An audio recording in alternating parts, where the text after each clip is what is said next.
Amigos, entre mármoles y piedras, con una llovizna finita, un grupo de gente, de letras, de arte, de teatro, de pueblo, despedimos esta mañana, dimos el adiós a Augusto Mario Delfino. Todos sentimos un poco que perdíamos un hermano. Augusto Mario Delfino era un periodista, un escritor, es decir, un intérprete de la vida, de la ciudad, del país. La patria ha perdido un escritor y a la ciudad se le ha muerto un periodista. Como sin embargo, algunos de ustedes podrían no saber quién fue Augusto Mario Delfino, todos aquellos que sabemos que no volveremos a tener, que no volveremos a encontrar a alguien con su efusividad, con su fraternidad, hemos querido que la reunión de esta noche, a la que él iba a venir alguna vez con su esposa, con su hijo, con sus seres queridos, se haga en homenaje a él. Nos acompañan gente de lo mejor del periodismo, de lo mejor de las letras, y diplomáticos que también son testigos de la resonancia americana de la figura y de la proyección de Augusto Mario Delfino. Estamos con Constantino de Lesla, con Luis Mario Locia, con Ilka Krukin, amigos entrañables de diversos ámbitos, amigos de las letras y amigos de ese quehacer heroico que, como las letras, es el del periodismo.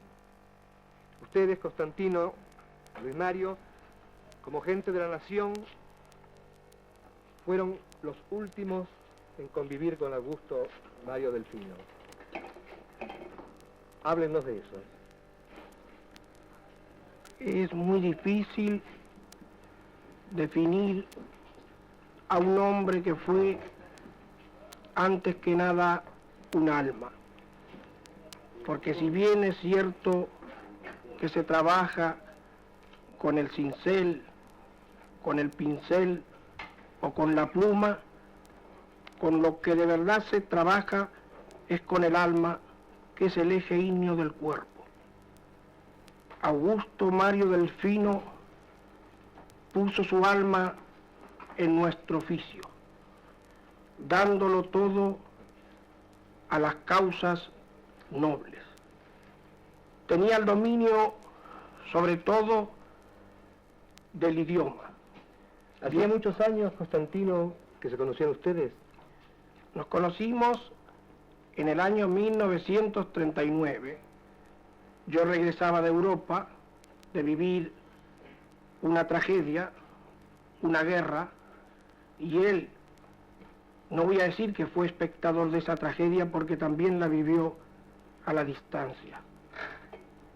Nos encontramos en la casa de Mitre, en nuestro segundo hogar, me dio un gran abrazo y al acompañarme para salir del diario, ante una de las grandes puertas, me dijo, pase usted primero.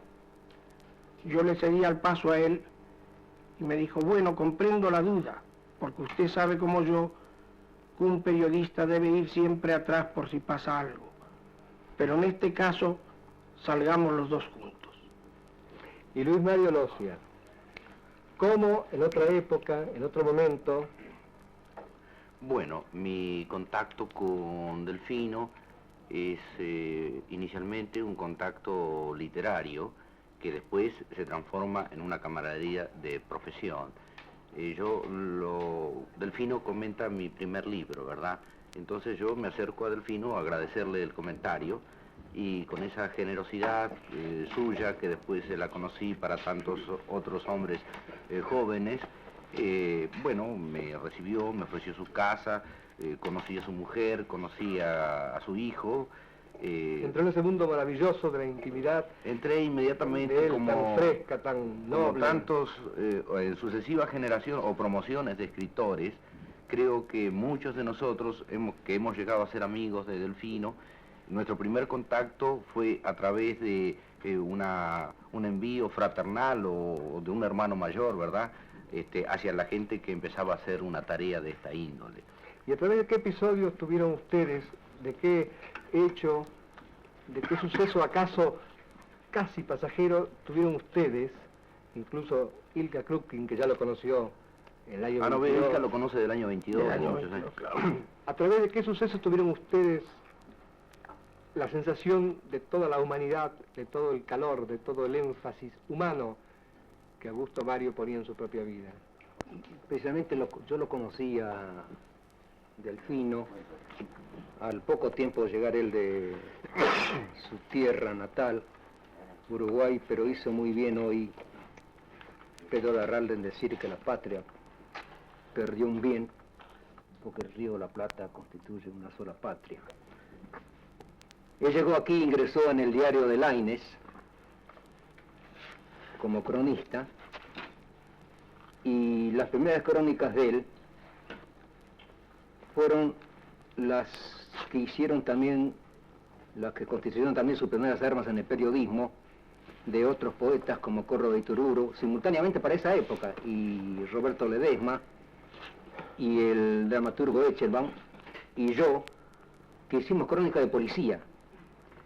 Y el síntoma de humanidad que me pregunta Larralde, que puede ser constituir en El primer espíritu, hallazgo, el primer hallazgo descubrimiento humano en Delfino, precisamente lo constituye el siguiente episodio. Él era ayudante de un viejo periodista que se llamaba Pablo Barbá, que luego fue administrador del Teatro Colón. ¿Ayudante de qué? De crónica policía. Y había una sección en uno de los diarios que eran para los que se hacía la crónica de policía, que se llama Palomas Mensajeras, donde se anotaba el nombre y la filiación, si no el domicilio, de las menores de edad que se fugaban de sus casas, de sus hogares. Sí. Y él fue el que se negó, Delfino fue el primero que se negó, aún con el riesgo de perder aquel puesto de 80 pesos mensuales, de publicar los nombres de las menores. Y eso que entonces, eso significaba una nota sensacional para el periodismo de aquella época. Ahora, desde el primer momento, Delfino se mostró inclinado hacia las inquietudes literarias, artísticas. Él acababa de llegar. Acaba de llegar, ingresó al diario, el diario de Laínez, después enseguida pasó al diario de La Razón. Y luego de un breve tiempo estar en el diario de La Razón, volvió a pasar al diario de Laínez. Las inquietudes literarias, Ilka, ¿cómo se manifestaban? Él traía sus poemitas. Se venía con sus poemas bajo el brazo. Él traía sus poemitas. ¿Ustedes sabían que escribía poemas? La primera colaboración en La Nación fue precisamente un poema. Y era profundamente un lírico, un admirable prosista, pero por esa vibración tan generosa de su espíritu, era también un poema. Sentía el calor humano y lo transmitía en sus crónicas. Yo creo que aun escribiendo en prosa, Delfino era poeta. Así es, Bueno, sí, era aún en prosa era sin un duda poeta. es una personalidad polifacética, porque creo que todos estamos pensando en las diversas cosas que le vimos hacer y poner en todo el sello de un creador. No sé si siempre los alemanes identifican la palabra creador con la palabra poeta. Desde ese punto de vista actuó siempre en función de poeta. Actuó incluso en las apostillas periodísticas de la actividad deportiva. Durante 17 años hizo en La Nación una sección que aparecía los lunes, que Al sigue margen de la apareciendo, crónica. apuntes al margen de la crónica, llena de ingenio, de agudeza, de perspicacia, de buen humor, de finura. ¿Amaba el deporte realmente? ¿Lo sentía? Pero fue un veterano cronista deportivo. ¿Y él lo practicaba? Bueno, no. Yo puedo reconstruir así, no obstante haberlo conocido después de Constantino y después de Ilka, puedo reconstruir porque Delfino era un hombre profundamente evocativo, enriquecía todo el pasado con una nostalgia viva y colorida, y de alguna manera, a través de distintos episodios, cualquiera de nosotros puede evocar episodios de la vida de Delfino casi tan fielmente como si uno hubiera sido testigo. Es decir, había vivido con intensidad y tenía una memoria prodigiosa, ¿verdad? Entonces, su iniciación, alguna vez le preguntamos a algunos si esa nariz que tenía así un poco achatada tenía un origen deportivo. No, había practicado deporte, salto en alto, natación, pero antes de avanzar en el deporte se convirtió en un cronista del deporte y en un amigo de deportistas, por cierto. Algunos de ellos le hizo reportaje siendo él un niño, porque a Firpo le hizo un reportaje cuando tenía 16 años o 17 años, ¿verdad? De modo que, claro, toda su vida está mezclada con sucesos y en el orden, y quiero decir, vuelvo a la idea anterior, que en todos sus aspectos puso el sello de un verdadero creador. No sé si te parece que hablemos, que yo cuente lo de la comparsita, por ejemplo, ahora. Todavía no. Todavía no. Antes me gustaría que Constantino nos hablase del momento más emotivo que haya compartido con Augusto Mario Delfino en la redacción de La Nación. ¿Algún momento especialmente significativo, Constantino? Bueno, yo complementando lo dicho por Losca, creo que realmente Delfino practicó un deporte, practicó la lucha, una titánica lucha con la vida. Se entregaba diariamente a ese combate, sin tregua, dándolo todo, Con ese espíritu de donación. tan generosamente que murió por donde tenía que morir, por el corazón, agotado de tanto donarlo a la vida y a los amigos y a la profesión. Mi momento más emocionante con Delfino fue una tarde, hace ya muchos años, en una época oscura, en que aún salíamos a la calle a hacer periodismo, los dos. Nos mandaron a un acto en uno de los puentes de Avellaneda, donde el clima no era muy pacífico, lo contrario de pacífico. Había lucha, comenzó un tiroteo, Delfino me oprimió el brazo y me dijo, confieso que tengo miedo. Usted, que ha sido corresponsal de guerra, quizá no tiene miedo. Yo le dije, sí, yo tengo miedo, tanto miedo como usted. Solo los inconscientes no tienen miedo. Pero como el valor es el arte de disimular el miedo, vamos a tratar de disfrazarnos de valientes.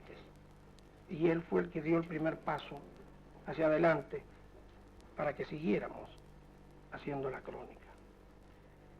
Volvimos a la redacción, a la madrugada salimos juntos por la calle Corrientes y comentábamos los episodios vividos. Delfino era un hombre amante de la calle, del contacto con la calle. En esa calle Corrientes que él conoció estrecha y ancha, a la calle Florida a la que le hizo un auténtico reportaje.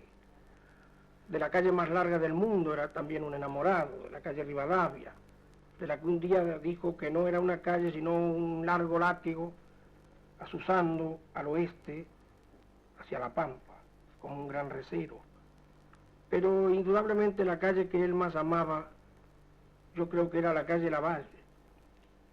En ese retazo entre Callao y Riobamba, y dentro de esa calle una casa con el número 1886, y en esa casa un departamento, su departamento, donde vivía entrañablemente con su mujer Esther y con su hijo Augusto Mario.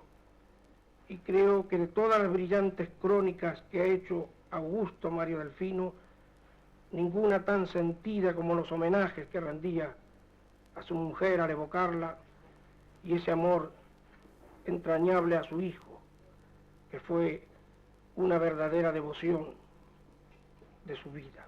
Yo sabía que siendo chico, todavía es un muchacho de hoy, él sentía la necesidad impostergable de llamar cada tanto desde la redacción, ¿verdad? De tener la máquina de escribir, de comunicarse con ellos. Sí, efectivamente, había una comunicación, en realidad constituía un núcleo familiar excepcional, no solamente por la armonía, sino por la comprensión, la identificación esencial que había entre los tres, y de que de alguna manera es la mejor herencia, sin duda, que él deja con respecto a su chico, que es un chico muy inteligente, por cierto. Haber fundado un hogar de esa naturaleza y haberlo sabido cultivar también fue una forma de arte y de creación. Esther era periodista también cuando se Sí. conocieron, ¿verdad? ¿Quién sabe la historia tan conmovedora de amor con que comenzó ese noviazgo Ellos que después se hizo un eterno noviazgo? En la novela semanal se conocieron. Sí, según Ilia debe conocerlo. Sí, se conoció en la novela semanal. ¿Vos Y- trabajaste en la novela semanal? No, yo no trabajé en la novela semanal, pero ellos se conocieron en la novela semanal y siempre quisieron compartir juntos las tareas periodísticas, tanto que en el año 34, 33, 34, se iba a fundar una revista que debió llamarse Fuego, en la que iba a participar él, Borges, Bioy Casares, y que le iba a dirigir yo. Y él impuso, no la impuso, sino que pidió como condición que para poder participar él de la empresa, que participase también Esther. Qué ternura. Ah, no, y ella fue cronista y continúa siendo cronista cinematográfica y redactora. Efectivamente, ella iba a ser crónica cinematográfica en la revista esa. Además le costó 185 pesos la primera máquina de escribir que le regaló, apenas casada, y que llegó a usar Delfino hasta el último momento. Y él tenía siempre el espíritu, alrededor del espíritu periodístico, pero con el afán siempre, como dije hoy, de inclinarse hacia las letras. Él fue el primer periodista que se puso en contacto periodísticamente y que después eso formó una íntima amistad con Ricardo Guiraldes. Él lo conoció a Ricardo. Tenemos un vivero de recuerdos para ofrendarle una flor a Augusto Mario Delfino. Ahora, como también después de este escorzo, hay además otra figura, la de Delfino, que se proyecta en sus libros, de esos 4 libros, en Márgara, que venía de la lluvia, que elogió Mallea, en Fin de siglo, que tanto aplaudió Soto, Para olvidarse de la guerra, que observó con entusiasmo Leónidas de Bedia, en Cuentos de Nochebuena, que también señalaron tantos críticos con aplauso. Esta figura se iba proyectando en esa cordialidad en un sentido extranacional. Por eso quiero conversar 2 palabras con los representantes culturales de 2 países que nos visitan esta noche. Y después continuamos nosotros. Con el señor Escalabótolo y el señor Carrasco, representantes de Chile y de Brasil. El funcionario diplomático cultural de la Embajada del Uruguay lamentablemente no puede estar en esta noche de evocación para Augusto Mario Delfino por inconvenientes de salud, pero nos ha pedido que lo sintamos presente. Y al señor Escalabótolo, recientemente ingresado, incorporado a nuestra vida nacional con todo entusiasmo, con una tradición de amistad argentino-brasileña, a quien hoy le encontramos también en ese lugar de cipreses, a donde dimos el adiós a un amigo, le quería preguntar eso. ¿Qué pensaba, qué opinaba usted de nuestro Augusto Mario Delfino?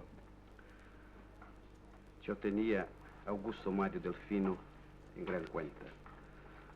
Por eso traigo hoy, acá en la pantalla de la televisión, la adhesión de Brasil a este homenaje póstumo al gran espíritu que fue Augusto Mario Delfino. Traigo ahí de profundos artistas de Brasil, Renato Almeida, José Lins Dorrego, Manuel Bandeira. La amistad que Augusto Mario Delfino cultivó con estos escritores brasileños duró hasta el día de su muerte. Augusto, primer intelectual y primo el año pasado. Llevé en espíritu fotografías de la flamante Brasilia. Y yo me acuerdo muy bien el entusiasmo de Augusto Mario Delfino. Él sentía Una cosa así. Quería colaborar. Entonces, en ese momento, los cuentos de 30 años atrás sobre allí, yo entonces me certifiqué de su gran amistad. Señor Carrasco, Chile es la patria de la esposa de Augusto Mario Delfino. Los hospitalarios amplios he visto discurriendo con verdadera cordialidad, como si fueran gente. ¿Conoció usted hacía mucho? Al efecto, he dicho verdaderamente cierto. Noble y leal amigo de Chile. Era amigo de Chile no tan sino porque era un hombre que tenía una vocación de fraternidad. Augusto Mario Delfino, no hay que olvidarse que era, mal que mal, en nuestra embajada, un poco el representante tan simpático y tan amigo de Chile como es el diario La Nación, en tiempos de Mitre. Conocí prácticamente a mi llegada, años y medio. Como su colega Escaraboto, a recibirlos antes que ninguno. Porque en la embajada de Chile. Era un chileno más. Con una vocación enorme de ser. Augusto Mario Delfino, escritor, con quien Augusto Mario Delfino no tomara contacto, y hacía o por intermedio de nuestra embajada. Solo hace muy pocos días, Augusto Mario Delfino estuvo comiendo, almorzando con Julio Barrenechea, quien acaba de visitar Argentina. Seguramente pleno de planes, de ideas, lleno de esperanza. entusiasmo y con una vocación de servir a esta embajada. La pérdida de Augusto Mario Delfino ha sido grande. La embajada de Chile no podía estar ausente de este homenaje a Augusto Mario Delfino. Aquí comprendo que ustedes han perdido a un gran escritor y a un magnífico periodista, pero nosotros hemos perdido a un muy noble y muy leal amigo. Amigos, luego de esta primera sobre Delfino en la ciudad, sobre Delfino en el corazón de los amigos, sobre Delfino en el corazón también de los países hermanos, y antes de seguir a otros aspectos entrañables, hacemos una pausa.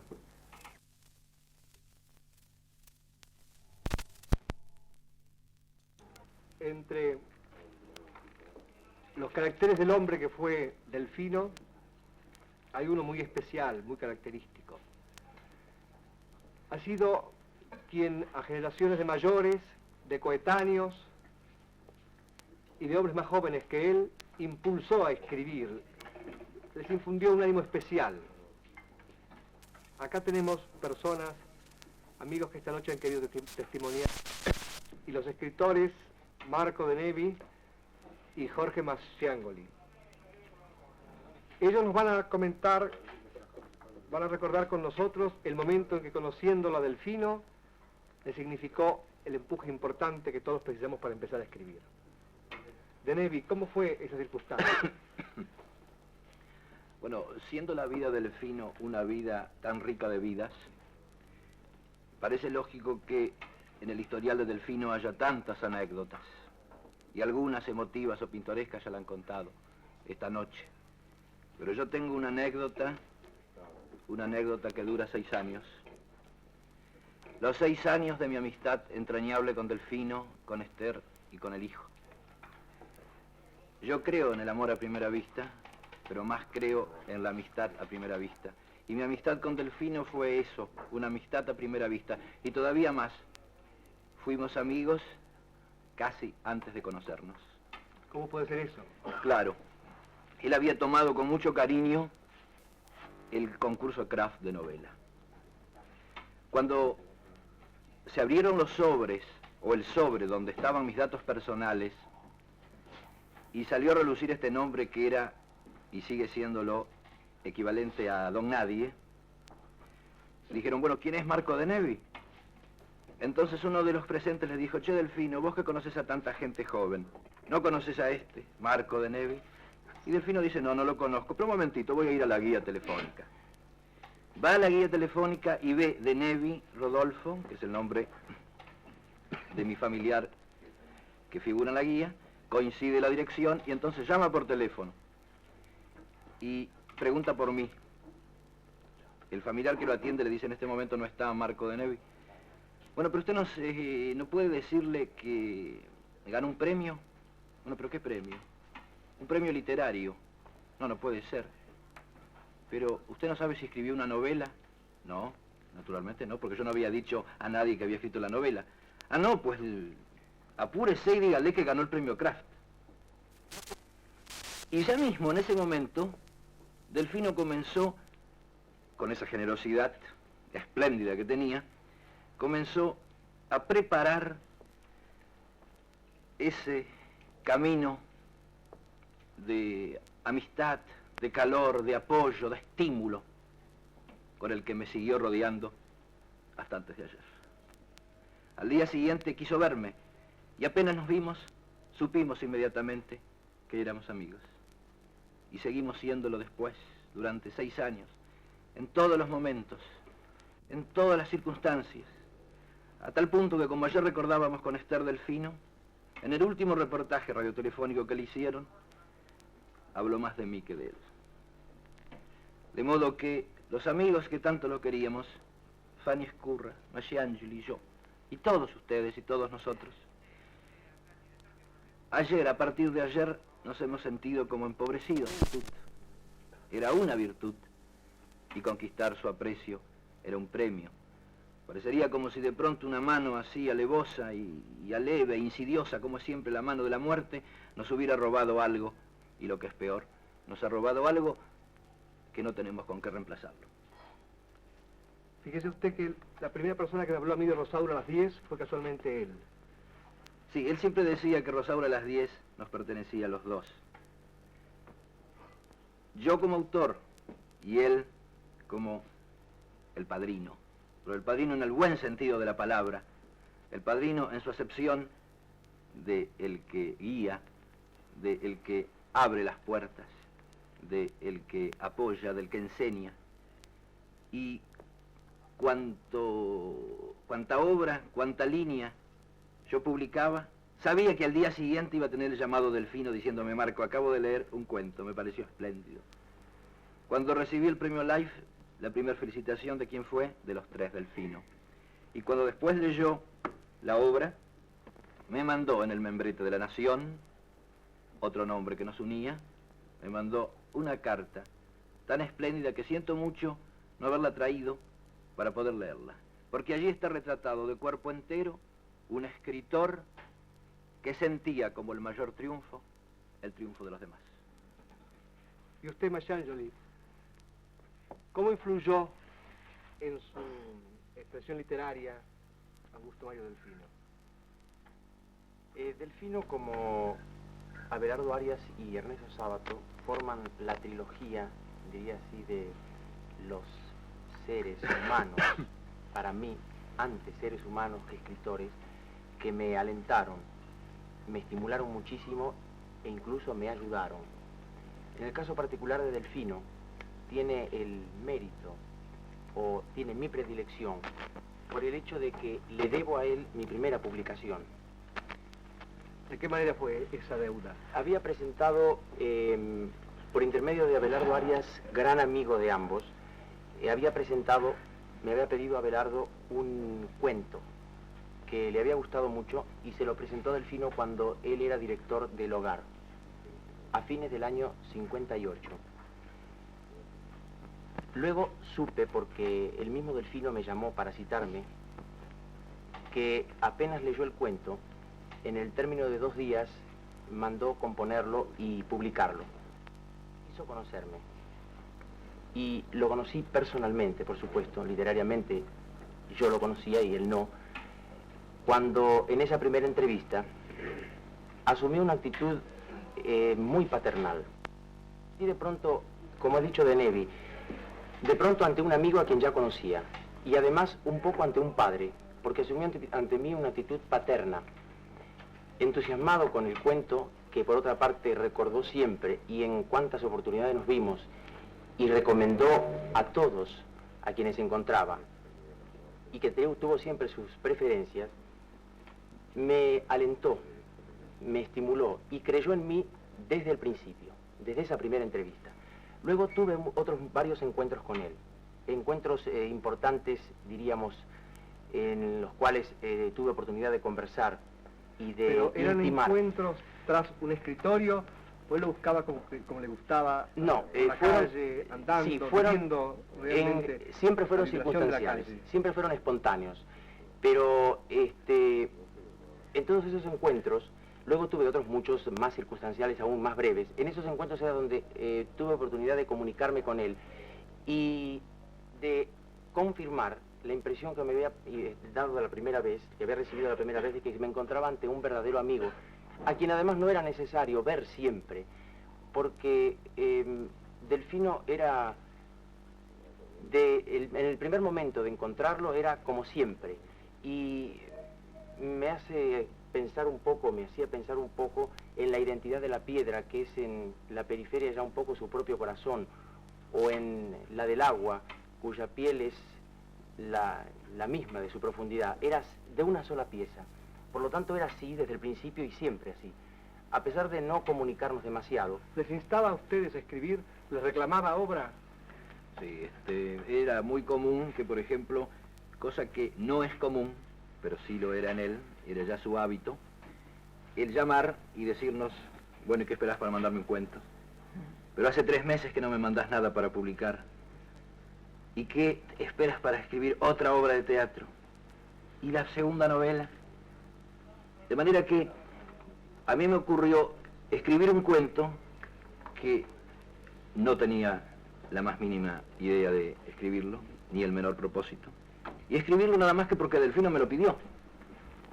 ¿Cómo se llama ese cuento? Los anteojos, que salió en El Hogar, y que él siempre lo prefería, precisamente porque sabía, puesto que yo jamás le ocultaba toda la trastienda de lo que yo escribía, él no ignoraba que si lo había escrito porque él me lo había pedido. De manera que también en Los Anteojos él era el coautor del cuento. Y para mí me parece espléndido que yo pueda decir que Los Anteojos es tanto de Delfino como mío. Este hombre entonces que tanto ayudó a ustedes, sin embargo, vamos a verlo ahora a través del testimonio de Ilka Krupkin, vamos a verlo ahora cómo comenzó, cómo luchó él a su vez, cómo ingresa en los círculos literarios de Buenos Aires y de qué manera se asimila a ellos. Vamos a escucharlos. Ilka. Este es el relato que ahora es necesario oír. Una visión circunstanciada de cómo Augusto Mario Delfino llega, se asimila, cuáles son sus ilusiones, sus esperanzas, sus desesperaciones. Trabajaba en paz o en conflicto consigo mismo. No, él trabajaba, siempre estaba en paz consigo. Yo jamás lo conocí en conflicto con él, consigo mismo, sino salvo en el aspecto que hoy dijo aquí Constantino Esla, que se debatía en el deseo de hacer más y más, y que quizá eso lo llevó a precipitar su muerte. Yo lo vi con vida la última vez hace quizá una semana. Invariablemente estaba apurado, invariablemente no quería atender, no por falta de amistad, porque todos coincidimos en que era uno de los prototipos de camaradería, amistad, sino que invariablemente estaba apurado, estaba precipitado por hacer. Cuando yo lo conocí, recién llegado al Uruguay, como dije hoy, era flaquito, todos éramos flaquitos. Y resulta que ahora no es cuestión de hablar bien o hablar mal de él, porque si fuéramos nada más que reducirnos a hablar objetivamente bien de él, sería coincidir con aquella maldición gitana de ojalá te llegue la hora de las alabanzas. Sí, no. Pero si- Incluso yo recuerdo que él alguna vez escribió que cuando él era un niño, la muerte era lo más importante de la vida en ese entonces. Y después de otras reflexiones, finalizaba diciendo, hoy comprendo que la muerte es algo cierto, pero que al lado está la casa de departamentos. Así es. Bueno, pues nosotros queríamos llegar a las inquietudes, creo que era ese el propósito suyo, de llegar a las inquietudes, a cómo fueron o cómo se iniciaron las inquietudes artísticas o literarias Sí. de él. ¿Con qué hombre se une? ¿Cuál Él es el se- Buenos Aires literario de aquel momento? El primer contacto que tiene es con Córdoba Itururo, Roberto Ledesma y yo. Roberto Ledesma y Córdoba Itururo trabajábamos en el diario La Época. Y él, entonces estaba en la razón, de donde también cruzó, porque estábamos de vereda a vereda en la media mayo, Diarios que se enfrentaban. diarios que se enfrentaban, porque la razón estaba hasta ahora la Secretaría de Cultura, la Secretaría de Prensa. Córdoba cruzó a trabajar con nosotros y él quedó en la razón. Pero los primeros hombres, los primeros 3 poetas o escritores con quien se conectó físicamente fueron Córdoba Itururo, Roberto Ledesma y yo. ¿Cómo llega él a esa amistad que fue entrañable con hombres como Huiraldes, como Mallea, como Borges? Y precisamente aún antes de empezar a publicar en la Argentina, porque trascendía en él el deseo de ser escritor, de ser poeta, de conectarse con la gente de arte y de poesía. Y él le hace la primera entrevista a Guiraldes, antes de irse Guiraldes a París en el año 24 o 25, antes de morir. Se produce la gran amistad con él y con Adelina de Carril, la mujer de Ricardo. Conoce a Nora Lange, conoce a Oliverio Girondo, el actual marido de Nora Lange. Está en pleno grupo de aquella generación llamada Martín Fierro. Sí, lo conoce a Leopoldo Marechal, otro de los poetas olvidados de aquel grupo, a Sergio Piñeiro, que murió, A Bernardes. a Paco Bernardes, a Rojas Paz,